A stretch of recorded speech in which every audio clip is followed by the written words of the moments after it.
Chers téléspectateurs de Achon Leyemba, bonjour ou bonsoir. Nous sommes à la Source la Culture. Et dans cette vidéo, nous parlons des armoiries de la culture bamileke. Avant d'y arriver, je vous invite à vous abonner aux différentes pages officielles qui sont affichées en bas de l'écran. YouTube Achon Leyemba, Facebook Bodem officiel, TikTok Bodem officiel.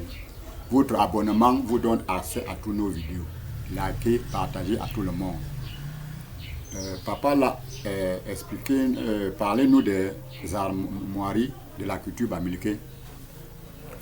Les armoiries de la culture bamileke, ce sont des petits symboles et des rituels qui s'articulent autour de la population de cette région. C'est ça ce qu'on appelle des armoiries. Il y a plusieurs armoiries. Par exemple, les maisons en cône, le ndop, la queue de cheval, ainsi de suite. Donc nous avions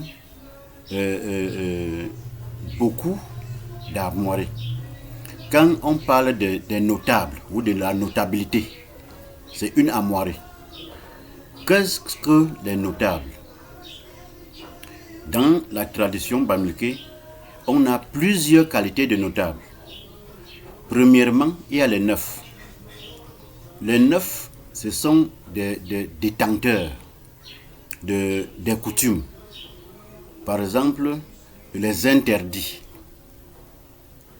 Des jours interdits sont contrôlés par les neufs. Parmi les neufs se trouve le chef. Les rites, les petits castes, comme le Ka, comme le Kungan, comme les notables supérieurs, par exemple les sept. Les sept, ça, ce sont des armoiries. Et parmi ces sept-là se trouve le chef. Donc le chef se trouve dans le caste des 9 et dans le caste des 7. Et quand on voit tous ces notables, chaque caste a sa place dans les armoiries de la tradition ou de la culture bamileke. Il y a certaines personnes qu'on les appelle les notables, mais ils n'ont aucune place à la chefferie. Ils ont leur place dans leur quartier, dans leur village. C'est-à-dire, c'est le chef supérieur qui les nomme, qui leur donne ce pouvoir d'aller le représenter dans leur quartier, dans leur village. Ça, ce sont des autres notables. C'est pour cela que je viens de vous dire qu'il y a plusieurs qualités de notables. Et on distingue ces notables par soit leur habitat, soit par leur manière de porter le ndop, soit par leur manière de porter les queues de cheval, ou par leur manière de se comporter.